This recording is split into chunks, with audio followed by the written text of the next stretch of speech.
नीलाम्बुजगश्यामलकोमलाङ्गं सीतासमारोपितवामभागं पारौ महासायिकचारुचापं नमामि रामं रघुवंशनाथं।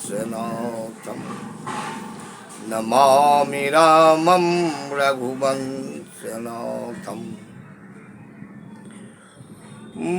भूपति राम सपत जब करई, तब मांगहु जही बचन न टरई।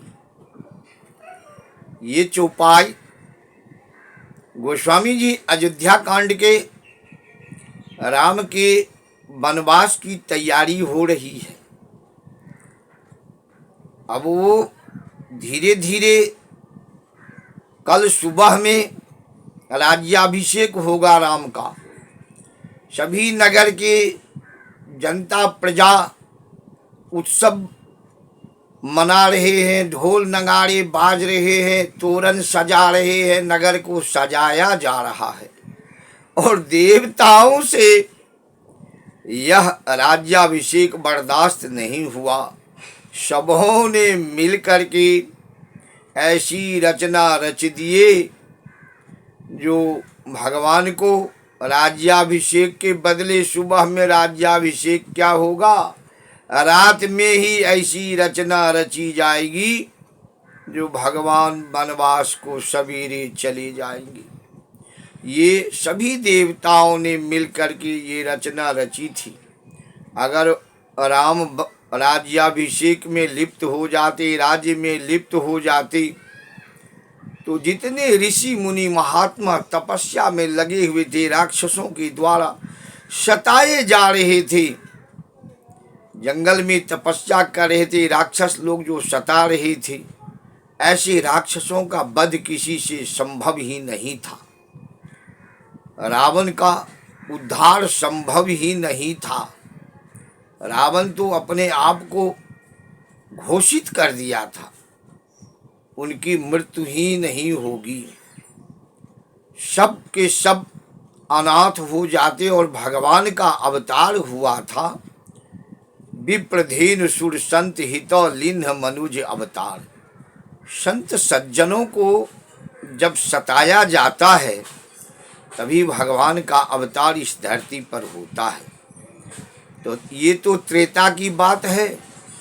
कलयुग में भी भगवान अगले साल अपनी जन्मभूमि में 500 वर्ष के बाद विराजमान हो रहे हैं।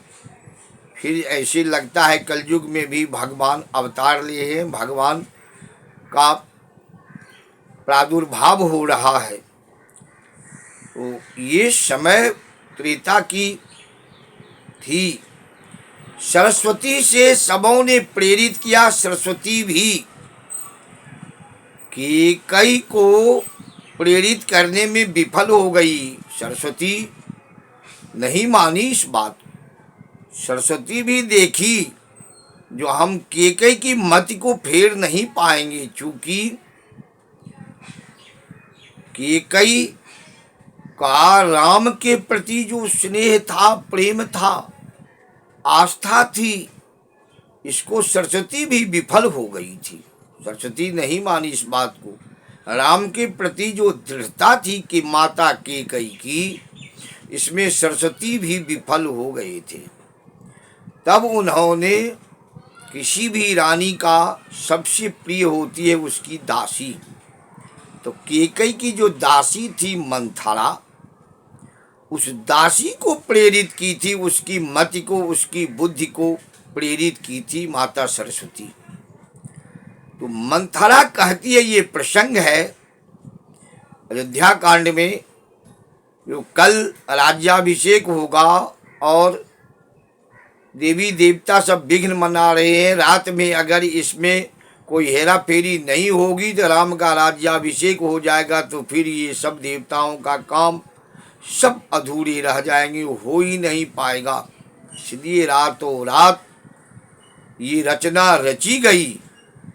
इस रचना को देवताओं ने श्रेय दिया था, माता सरस्वती को प्रेरित किए थे, तो माता सरस्वती ने मंथरा की बुद्धि को प्रेरित की।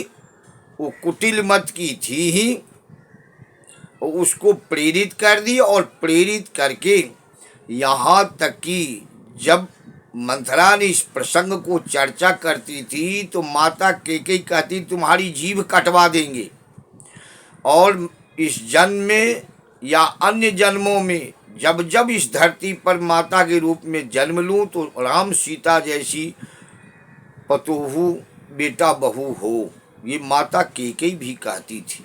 लेकिन मंथरा जी ने ऐसी रचना रची सरस्वती के द्वारा प्रेरित करने पर, तो कहती है मंथरा जी, भूपति राम शपथ जब करई, हे रानी तू ऐसे मत मानना, और जब तक राजा दशरथ जी राम का शपथ नहीं ले लेंगे तब तक तुम मत विश्वास करना, नहीं तो बात पलट जाएगी। तो कहते हैं गोस्वामी जी, भूपति राम शपथ जब करई, तब मांगहु जहि बचन न टरई। सोच सकते हैं, सोचने की बात है। बड़े पुत्र राम, और राम को वनवास देने के लिए ही राम का ही शपथ सौगंध लिया जाएगा माता कैकेयी के सामने। और ये मंथरा कहती है, ये मंथरा नहीं, ये सरस्वती की प्रेरणा थी, जब तक दशरथ जी राम के सौगंध नहीं लेंगे, राम का शपथ नहीं लेंगे तुम्हारे सामने, तब तक तुम विश्वास मत करना, नहीं तो तुम्हारे वचन टल जाएगा। यही गोस्वामी जी कहते हैं, भूपति राम शपथ जब करई, तब मांगहु जहि बचन न टरई।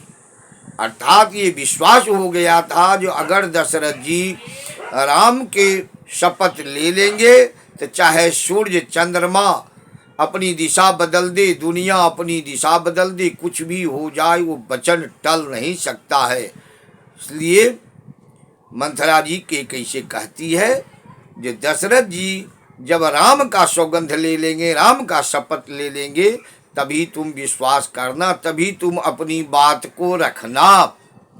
ये माता कैकेयी ने जब राम का शपथ दशरथ जी से दिलवाए, जब दशरथ जी राम का सौगंध खा करके कहे, जो आप बोलो, आपका क्या वरदान है, क्या मांग है, राम का शपथ है, मैं दूंगा, आपके वचन को नहीं टालूंगा। तब कैकेयी माता ने ये दोनों वरदान लिए, भरत को राज्याभिषेक और राम को वनवास। प्रेम से बोलिए श्री रामचंद्र भगवान की जय।